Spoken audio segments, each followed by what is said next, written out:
commentators and presenters like that, they will be able to hear that interaction between the VAR, for example, and the on-field referee, which might just help to understand the process of how they've come to a decision.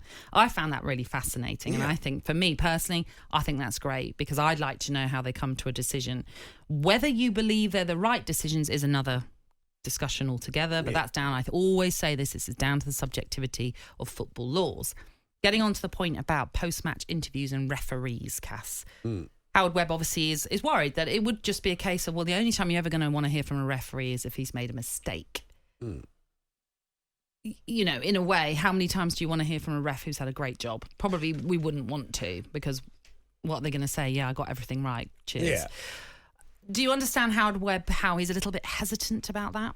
Getting post-match? Not really. If you say humanise them, when people speak and they're emotional about what's happened and how they explain how they got to make that decision, then you understand it a lot more. So you'd be in favour of post-match? Course. Yeah, I would be. Yeah. It doesn't mean we can all literally go two-footed on every referee or every official.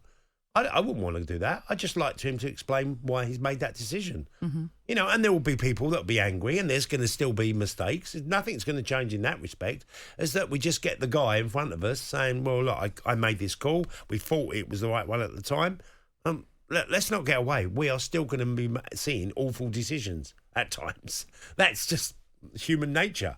We make mistakes. Well, that's the human error side of it. Yeah. And that's that Which obviously... I don't want to lose. No, and that's going to be around more the decisions that don't involve VAR, I would imagine. Of course, we also know there have been issues with VAR and the interpretation of laws, and I understand, again, that is the subjectivity of it. That is the problem when you have some of these football laws. So, of course, we're still going to get mistakes. That's sadly inevitable.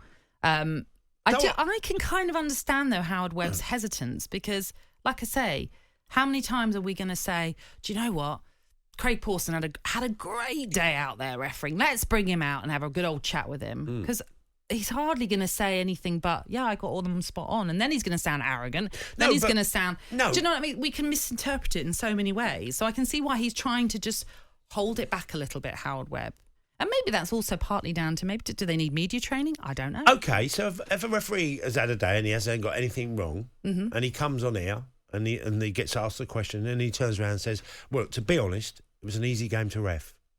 It wasn't too challenging. There wasn't, major incidents for me to think about too often. Then he's being humble. But do you think the media would want that interview as well? Well, I'd hope so. I mean, they're going to be gunning for the referee that's made the mistake more than the referee that's had a fantastic game. Well, just show respect to him, and the fact that we all make mistakes. We all foul. We all make mistakes. No one's immune to that. Yeah. So if we can all understand that in our mindset and go, do you know what?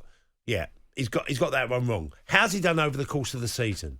You should be judged on how you do, like performances of teams, how you do over the course of a season, not just on any game. If you're not going to go the whole season, there's not one official that's going to go all season and not make mistakes.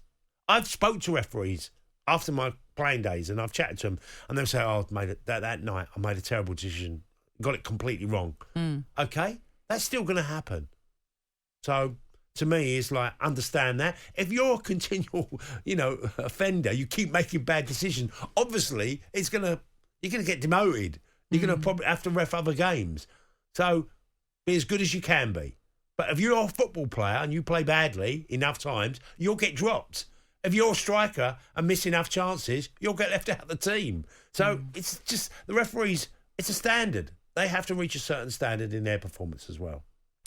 Yeah, as I say, Howard Webb then in his new role will be looking to do, I'm sure, what he can to, one, improve the standards, improve the way that VAR is implemented as well, and, all of these little things that might take a little bit of time, unfortunately, for us to get to that level that we all think, do you know what, we're on it now. We're at the peak level that we should be at. And again, I know people will be listening right now and thinking we should be at that already, but clearly there are some issues that show you that we're not quite there yet, but they're going to try. That's the aim. They want to get there.